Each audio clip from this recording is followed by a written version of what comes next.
Land and sea breezes form due to difference in day and night temperatures.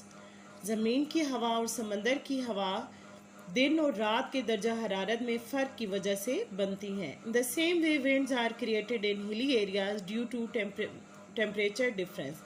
इसी तरह जो पहाड़ों के दरमियान हवाएं बनती हैं वो भी दर्जा हरारत के फ़र्क की वजह से बनती हैं. These are known as valley breeze and mountain breeze. ये जो हवाएं होती हैं ये वादियों की हवा और पहाड़ों की हवा के नाम से जानी जाती हैं. During day time when sun rises its rays fall on top of mountains and slopes.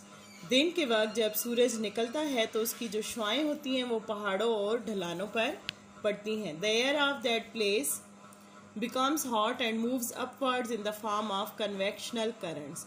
क्या होता है कि उस जगह की हवा गर्म हो जाती है और कन्वेक्शनल करंट्स की सूरत में ऊपर की तरफ उठना शुरू कर देती है.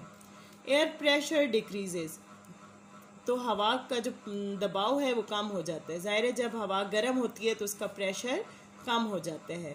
The air inside the valley is cold, जबकि अंदर जो वादियाँ होती हैं उनकी हवा ठंडी होती है क्योंकि सूरज की शुआएं जो है वो सबसे पहले पहाड़ों की चोटियों पे और ढलानों को गर्म करती है. अंदर जो नीचे वादियाँ होती हैं वहाँ पर सूरज की शुआएं देर से पहुँचती हैं, इसलिए उनकी हवा नीचे देर तक ठंडी रहती है. It moves upward along the slope of valley and is known as valley breeze. ये जो नीचे से हवा है वैली की ये ऊपर की तरफ उठना शुरू हो जाती है और उसे वादियों की हवा कहते हैं. During night due to the emission of heat the air pressure increases and air becomes heavy and moves down towards valley and is known as mountain breeze.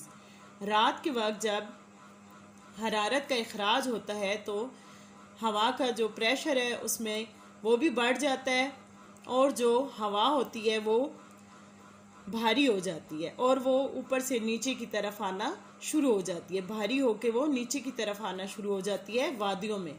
तो चूंकि ऊपर माउंटेन से नीचे वादियों में आती है इस वजह से इसे पहाड़ों की हवा कहते हैं.